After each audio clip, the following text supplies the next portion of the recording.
வந்தாச்சே ஃபைனலா அப்டேட்டே வந்தாச்சே. GOAT single third single track update வந்தாச்சு. நாளைக்கு 11 மணிக்கு வரோன்னு சொல்லிட்டு நம்ம விபி வெங்கட் பிரபு டைரக்டரே போட்டுக்கிறாரு.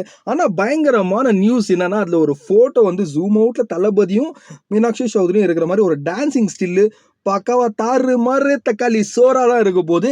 ஆனால் இது வந்து ஏஐ டெக்னாலஜி மூலிமா வந்த நம்ம தளபதி விஜயா இல்லை எந்த மாதிரி நம்மளுக்கு தெரியும். எனக்கு தெரிஞ்ச மாதிரி 99% ஏஐ மூலியமாக வந்து தான் இது ஒரு செம்மையான டான்ஸ் பர்ஃபார்மர்ஸாக தான் இருக்க போகுது. இதுக்கு வந்து நாளைக்கு 11 மணிக்கு இன்னொன்று சொல்கிறாங்களா. ஏன்னா இன்னைக்கு தேர்ஸ்டே, நாளைக்கு ஃப்ரைடே, சாட்டர்டே 3ஆம் தேதி வந்து பாட்டு ரிலீஸ் ஆக போகுது. சண்டே வேறு லெவலில் ஃபன்னு 24 hours அது இதுன்னு சொல்லிட்டு ரெக்கார்ட் பிரேக் பண்ணோன்னு நான் நம்புகிறேன். ஓகே, நாளைக்கு 11 மணிக்கு பார்க்கலாம். என்னோட பதிவு நான் பண்ணிட்டேன்னு சொல்லிட்டு இந்த வீடியோ இதோட என் பண்ணிக்கிறேன். பிடிச்ச லைக் பண்ணுங்கள், கமெண்ட் பண்ணுங்கள், ஷேர் பண்ணுங்கள், சேனல் சப்ஸ்கிரைப் பண்ணுங்கள். பாய்.